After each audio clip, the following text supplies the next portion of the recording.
ওয়ালাইকুম।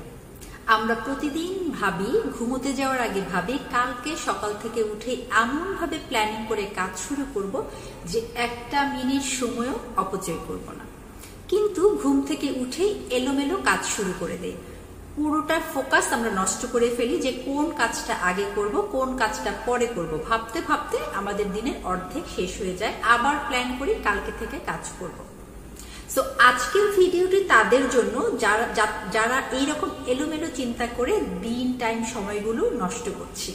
আসসালামু আলাইকুম, সবাই কেমন আছেন? চলুন কথা না বাড়িয়ে আজকের ভিডিওটি শুরু করি। তার আগে রিকোয়েস্ট করবো, যারা এখনো আমার চ্যানেলটিতে সাবস্ক্রাইব করেনি, সাবস্ক্রাইব করে পাশে থাকা বেল আইকনটিতে ক্লিক করতে একদম ভুলবেন না। আর যারা অলরেডি সাবস্ক্রাইব করে নিয়েছে তাদের সবাইকে জানাচ্ছি অসংখ্য অসংখ্য অসংখ্য ধন্যবাদ। চলুন শুরু করা যাক। প্রথম পদ্ধতিটি হলো সময় ভাগ করে কাজ করা। নিয়ম খুব সহজ। 25 মিনিট কাজ করবে, 5 মিনিট বিরতি নেবে। ধরো তুমি কোনো ভিডিওর স্ক্রিপ্ট লিখছ, প্রথম 15 মিনিট কাজ করবে, 5 মিনিটের বিরতি নেবে। এই বিরতিতে তুমি উঠে দাঁড়াবে, পানি পান করবে। এভাবে ফোর্থ টাইমে যে বিরতিটা একটু লম্বা সময় নেবে, 15 থেকে 20 মিনিটের। এতে কি উপকার হচ্ছে? তুমি ক্লান্ত হবে না এবং তোমার মনোযোগ নষ্ট হবে না। সেকেন্ড যে বিষয়টার কথা বলবো সেটা হচ্ছে তোমার কাজের প্রায়োরিটি একটা লিস্ট তৈরি করো, যে কোন কাজগুলো তোমাকে আগে করতে হবে, কোন কাজগুলো একটু কম গুরুত্বপূর্ণ, একটু পরে করলেও কোনো সমস্যা হবে না।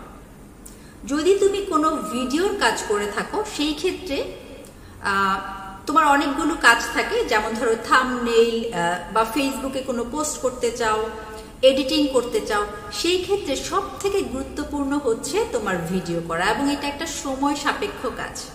তাই প্রথমে তুমি এই ভিডিও করার কাজটা শেষ করে নাও, দেন পরবর্তীতে যে কম গুরুত্বপূর্ণ কাজগুলো তুমি করতে থাকো, এতে করে কিন্তু তোমার কোনো ধরনের সমস্যা হবে না।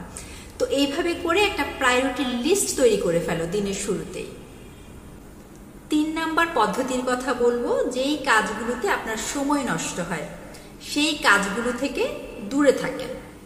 যেমন ধরেন আপনি কোনো একটা স্ক্রিপ্ট লিখতে বসেছেন বা খুব গুরুত্বপূর্ণ কাজে বসেছেন, সেই ক্ষেত্রে আপনার মোবাইলটাকে দূরে সরিয়ে রাখেন, বা মোবাইলে যত ধরনের অ্যাপস আছে এইগুলোকে ব্লক করে রাখেন।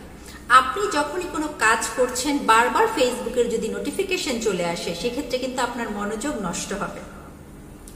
আপনি যদি এই সময় নষ্টকারী জিনিসগুলোকে কাজ করার সময় দূরে সরিয়ে রাখেন, একে তো হচ্ছে আপনার কনসেন্ট্রেশন, ফুল কনসেন্ট্রেশন দিয়ে কাজটা করতে পারবেন, মনটাকে কেন্দ্রীভূত রাখতে পারবেন এবং সময় অনেকখানি বেঁচে যাবে।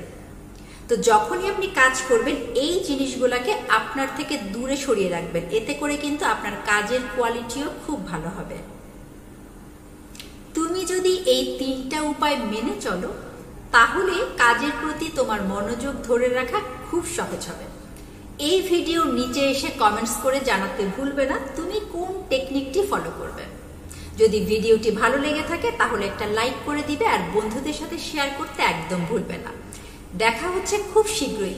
সেই পর্যন্ত সবাই সুস্থ থাকবে, নিরাপদে থাকবে। আল্লাহ হাফেজ।